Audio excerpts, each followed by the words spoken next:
Assalamualaikum warahmatullahi wabarakatuh. Perkenalkan kami dari kelompok 1 yang beranggotakan saya sendiri, Yolanda Jennifer, kemudian ada Pasca Prima Ginting, Darmauli Lamtio Sihombing, Dora Alfionita, dan Lydia.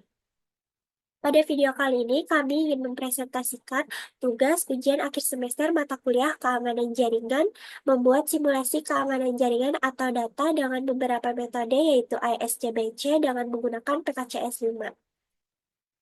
Pertama-tama yang kita butuhkan dalam rangkaian ini adalah teks input. Terdapat dua teks input atau di sini plain text dan key. Kemudian ada 1, 2, 3, 4 get. Terdapat 4 get. Kemudian metode AES. Kemudian string decode. Kemudian string encode-nya ada 2. Kemudian ada PKCS5 dan boolean input. Dan yang terakhir kita menggunakan text output. Pada plain text kita menginputkan tugas keamanan jaringan kelas B kelompok 1. Dan pada key, kita menginputkan keamanan jaringan. Untuk bagian setting akan dilanjutkan oleh teman saya, Lydia. Baiklah, pada bagian ini saya bertugas untuk men-setting rangkaian dalam skenario yang telah dibuat. Saya mulai dengan memasukkan input teks yang sebelumnya sudah dimasukkan, yaitu tugas keamanan jaringan kelas B kelompok 1 untuk password, yaitu keamanan jaringan. Kemudian saya mengatur logika aliran data menggunakan elemen get, yaitu pada boolean input saya gunakan true. Dan untuk logika get-nya gunakan true.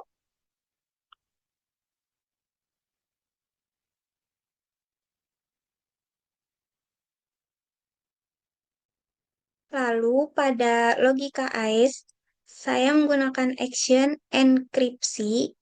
Lalu pada case size-nya kita gunakan 256 bit. Dan pada padding modenya gunakan PKCS 7.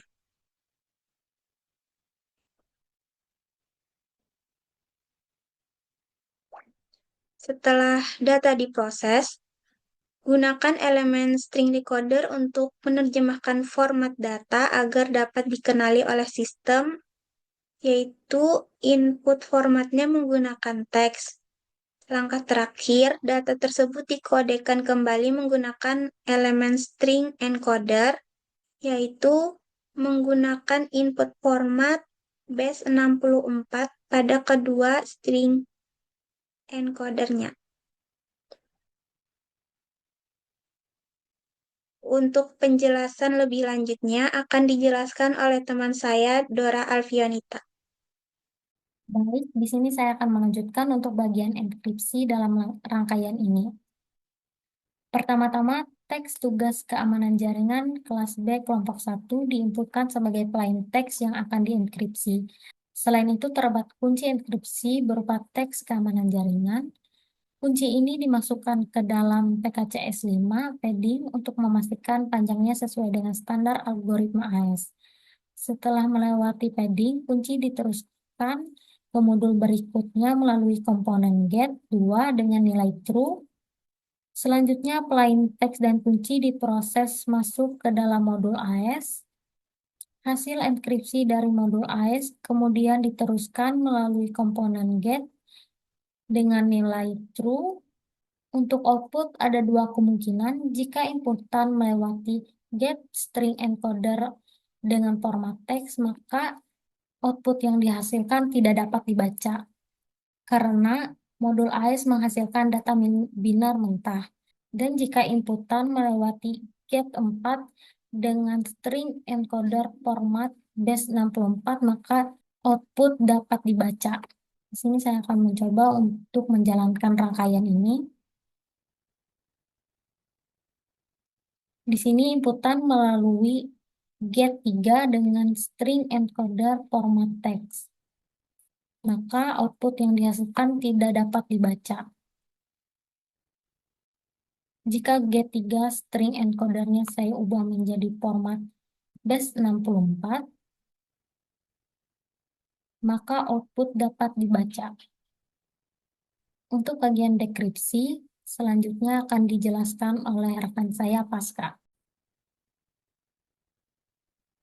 Baik, untuk bagian dekripsi, di sini string decodernya diatur menjadi base 64, untuk string encodernya diatur menjadi satu base 64 dan satu lagi menggunakan teks. Untuk gate-nya di sini saya menggunakan true semua. Untuk inputan dari dekripsinya di sini menggunakan output dari hasil enkripsi yang telah dilakukan sebelumnya. Ketika dijalankan, hasilnya tidak akan bisa 100%. Kenapa tidak bisa 100%? Karena di sini menggunakan algoritma AES. Algoritma AES hanya menerima inputan dengan tipe teks atau byte. Jadi, di sini yang pertama kita lakukan adalah mengubah teks inputannya menggunakan bentuk teks dari hasil enkripsi yang telah dilakukan.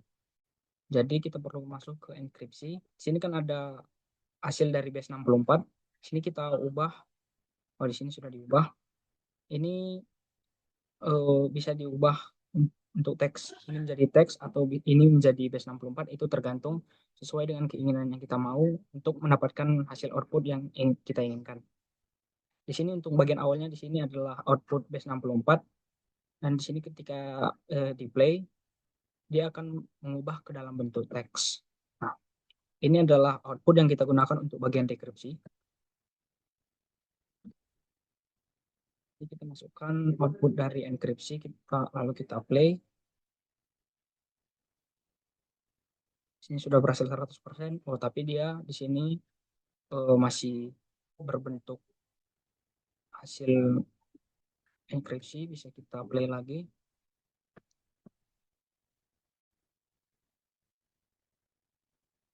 Nah,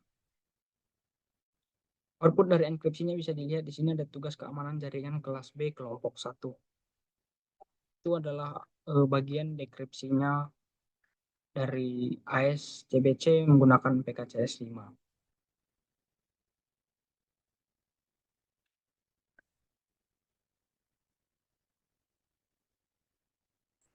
Berdasarkan rangkaian yang telah dirangkai, dapat diambil kesimpulan bahwa keseluruhan proses simulasi menunjukkan bagaimana algoritma AES dengan panjang kunci 256 bit dan mode CBC dapat digunakan secara efektif untuk enkripsi dan dekripsi data.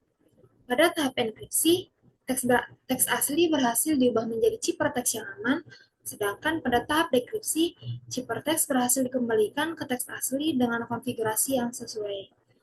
Proses ini menegaskan bahwa algoritma AES adalah metode yang kuat untuk menjaga keamanan data, asalkan implementasi dan pengelolaannya dilakukan dengan benar.